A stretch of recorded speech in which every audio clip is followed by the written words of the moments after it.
बिस्मिल्लाहिर्रहमानिर्रहीम। Dear student, अस्सलाम वालेकुम। किंगडम एनिमलिया का चैप्टर स्टार्ट है। आज हम अपने फोर्थ लेक्चर की तरफ जा रहे हैं। हमने एनिमल्स की क्लासिफिकेशन की on the basis of body layers, या जिसको हमने जंप लेयर्स का नाम दिया था। हमने एनिमल्स की क्लासिफिकेशन की on the basis of body cavity. उसी के साथ हमने एनिमल्स की क्लासिफिकेशन की on the basis of vertebrates and invertebrates, means vertebral column की बेसिस पे हमने क्लासिफिकेशन की। और आज जो हमारा टॉपिक है, जो हम क्लासिफिकेशन ऑफ एनिमल्स करने जा रहे हैं, that is on the basis of symmetry. So ये हम क्लासिफिकेशन, ये जो सारे मैं करवा रहा हूँ, ये इसलिए करवा रहा हूँ क्योंकि आगे जो हम फाइलें पढ़ेंगे तो ये सारी चीजें आएंगी कि सिमेट्री क्या है, एसिमेट्री क्या है, और साथ साथ में बॉडी कैविटी क्या है, बॉडी लेयर्स क्या है। सो मैं इसीलिए अभी करवा रहा हूँ कि जब हम फाइलें में पढ़ेंगे तो आप लोग के लिए वहां पर आसानी हो, कोई मुश्किलात ना हो। सही है। सो और ये भी आप वो करें कि इसी वीडियो के डिस्क्रिप्शन में मैं दो लिंक दे दूंगा जो हमने एमसीक्यूज किए थे एमडीकेट के हवाले से। सो एमडीकेट के स्टूडेंट जितने भी हैं वो इस डिस्क्रिप्शन में जाएं इस वीडियो के, वहां पर बड़े मजे के एनिमेलिया के जो एमसीक्यूज हैं, इंपॉर्टेंट और कंसेप्चुअल एमसीक्यूज, वो आप लोग वहां पर जरूर करें, उन्हें मिस ना करें। तो चलते हैं अपने टॉपिक की तरफ। एनिमल्स की जब हम क्लासिफिकेशन करेंगे on the basis of symmetry, तो उसको भी हमने तीन कैटेगरी में इसको क्या किया है, डिवाइड किया है। कौन कौन से? Asymmetry animals, bilateral symmetry animals और रेडियल सिमेट्री एनिमल्स। अब आते हैं पहले एसिमेट्री के, कि एसिमेट्री का क्या मतलब होता है। पहले तो ये याद रखें कि एक का मतलब होता है नॉट, यानी नहीं। एसिमेट्रिक यानी they don't have any symmetry. Those animals which don't have any symmetry are known as क्या? हमारे पास एसिमेट्री एनिमल्स, इस तरह मैंने डिफाइन भी किया है कि ऐसे एनिमल्स जिनमें कोई सिमेट्री नहीं होती, हम उसको क्या कहते हैं, हम एसिमेट्री एनिमल्स कहते हैं। जब मैं आप लोग यहाँ पर मैं समझाऊंगा ये बाकी दो बायलैटरल और रेडियल सिमेट्री जब मैं कराऊंगा तो फिर आपको समझ आ जाएगी कि ये एसिमेट्री है क्या चीज। सही है।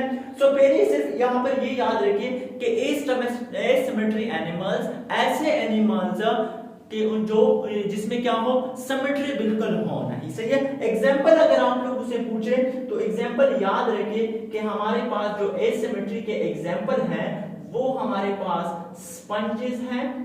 स्पंजेस क्या होती हैं, ये हम पढ़ेंगे फाइलम पोरिफेरा में, पोरिफेरा को स्पंजेस भी कहते हैं। और हाइड्रा, ये ऐसे ऑर्गेनिजम्स हैं जिनमें सिमेट्री नहीं होती। सिमेट्री का मैं समझाता हूं आगे। फिर है हमारे पास second bilateral symmetry. Those animals which can be sliced into two equal halves from only one plane are known as bilateral symmetry animals। क्या मतलब? ऐसे ऑर्गेनिज्म या ऐसे एनिमल जिनको हम डिवाइड करें, क्या करें, या स्लाइस करें, उसको काटे इनटू टू इक्वल हाफ, बिल्कुल दो हाफ में, यानी बिल्कुल दो मिरर की इमेज में हम उसको डिवाइड करें, लेकिन ओनली वन प्लेन, एक प्लेन से हम उनको डिवाइड करें, उनको हम कहेंगे कि ये एनिमल्स हमारे पास कौन से हैं, बायलैटरल सिमेट्री है। इसकी एग्जांपल अगर ले लें, क्या, हम ह्यूमन बीइंग्स, क्या है, हम ह्यूमन बीइंग। क्यों, कैसे कि अगर मैं अपने आप को, यानी एक इंसान को मैं बिल्कुल बीच में ऐसा काटूं कि उनके दो हाफ्स बने लेकिन वो एक प्लेन से हो, यानी अगर मैं अपने आप को यहां से काट देता हूं तो बिल्कुल मेरा एक हिस्सा इस साइड पे हो जाएगा, दूसरा हिस्सा एक साइड इस साइड पे हो जाएगा। तो मैं तो दो इक्वल पार्ट्स में डिवाइड हो गया, लेकिन सिर्फ ये हम एक प्लेन से करते हैं। इससे ज्यादा प्लेन से हम इक्वली डिवाइड इंसान को नहीं कर सकते, क्योंकि अगर मैं यहां से करने लग जाऊं तो फिर तो इक्वल पार्ट्स में डिवाइड ही नहीं हुआ।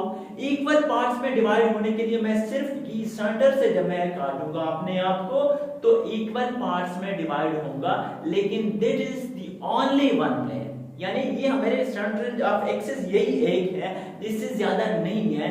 इससे ज्यादा अगर मैं काटूंगा भी तो दो फिर इक्वल पार्ट्स में डिवाइड नहीं होगा। सही है, बायलैटरल सिमेट्री की समझ आ गई। और साथ साथ में ये भी याद रखिए कि बायलैटरल सिमेट्री की जो एनिमल्स होते हैं they have mouth as well as anus, यानी माउथ भी होगा और एनस भी होगा। इसके एग्जांपल अगर आ जाए तो एग्जांपल में आप लोग लिख दें कि ह्यूमन और साथ साथ में बीज एटसेट्रा। सही है। फिर हमारे पास है third symmetry that is radial symmetry. पहले डिफाइन कर लो कैसे सिमेट्री होती है। Those animals which can be sliced, यानी वो एनिमल्स जो हम काट सकते हैं इनटू टू इक्वल हाफ्स, दो इक्वल पार्ट्स में from more than one plane. यहां पे था ओनली वन प्लेन, लेकिन यहां पर है from more than one plane is known as a radial symmetry animals.